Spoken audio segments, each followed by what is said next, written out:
I'd been meaning to buy the game Dredge for a long time, but I was skeptical about how much I'd enjoy it. I'm not the biggest fan of fishing in games, but the Steam Autumn Sale finally sold me. I bought the complete edition on Wednesday night, and then I pretty much played it all day for 2 days straight. This is Robert with Society Case Files, coming to you about a game that's been around since early 2023. If you like this kind of content and want to see more, please subscribe to the channel and hit the notification bell. A like wouldn't go unnoticed either. Anyway, I got a lot to talk about, so I'm going to dive right in.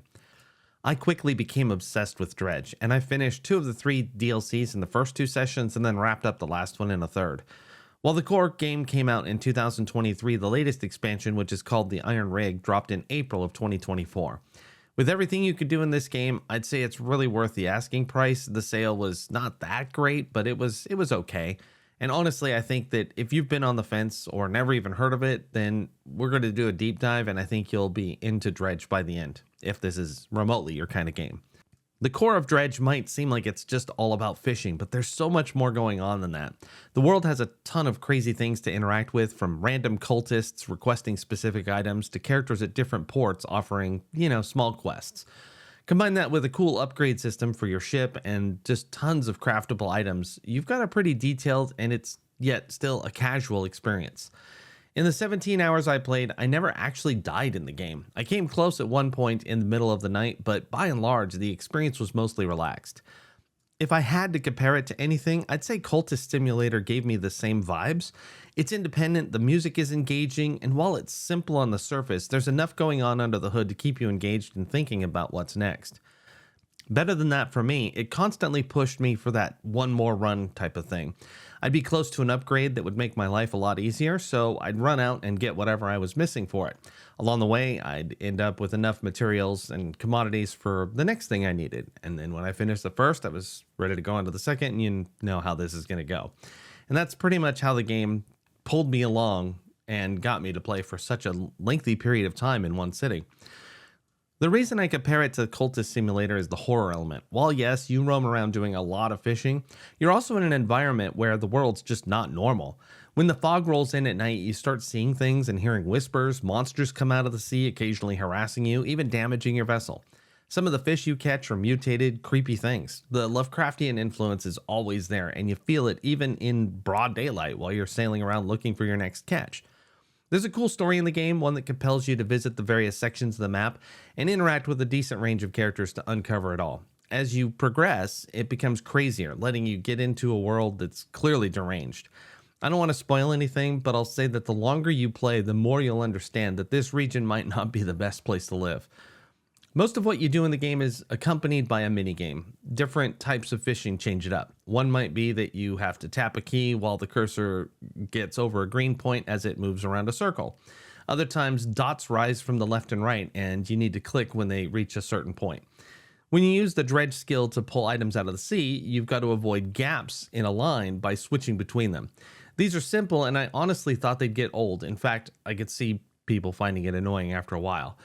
There were only a few times that I personally found it frustrating, mostly after I'd done one in particular countless times and I still managed to screw up. This comes from impatience more than anything else. They're not hard, and I don't think they were meant to be.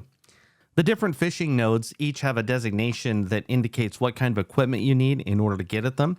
You've got limited space on your ship for both gear and your hulls, but this is something you can upgrade, and there's actually quite a few to go through, especially with the new expansion, the Iron Rig.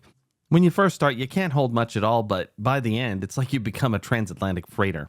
Even with that, I still ran out of space easily enough, especially since you just keep getting bigger pieces of gear and all kinds of stuff to carry around with you besides just the fish.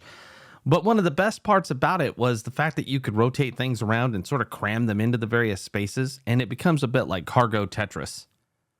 There's no combat in the game, so when something dangerous happens, you pretty much have to run away. Monsters, spooky things in the dark, all that kind of stuff, you won't really be developing cannons or depth charges to deal with them, but there are a few tools at your disposal to keep you safe at night. That's partially where the Lovecraft influence comes in. Most of the stuff you encounter, you just need to avoid, especially when it comes at night. When the fog rolls in, a whole new set of challenges take place. Rocks can literally appear in front of you. It's like they just sort of materialize and they aren't there in the morning. And it sort of represents the fact that you're become paranoid. You can't see that far ahead. You're just exhausted, that kind of thing. It's pretty awesome. And while you can upgrade your lights, they only do so much. Even at max level, they weren't really helping me as much as I would have liked. And if you don't sleep, you become increasingly paranoid and afraid. It could get actually pretty unnerving. And despite the fact that I never died in the game, I genuinely believed it could happen many, many times. All the evidence to the contrary couldn't dissuade me either. It was immersive enough to keep me in the moment. The expansions offer a lot more to do, including additional upgrades, quests, and equipment. They change the world around you as well, adding new obstacles and ways to interact with the area. The Iron Rig in particular was especially entertaining, and it was the larger of the two. While I loved the Pale Reach, I'd say it was a little too easy since I waited until the end of the game to do it. Probably better to visit that section early on if you want it to be much of a challenge. It's also very short by comparison. I don't want to go into it too much because it requires a lot of spoilers, but it was worth running around to do all their fetch quests. All around, Dredge is an amazing indie game. I would recommend it to anyone. Apparently, it's available on just about every platform too. I even read they were talking about it going to a mobile device in the near future. I'm stunned how much it grabbed me, and I literally couldn't stop until I finished the main story and both of the expansions. So have you played Dredge? Do you know of any other games like this one? Are you a fan of this type of casual cosmic horror? Let me know in the comments below. Otherwise, this is Robert from Society Case Files, signing off.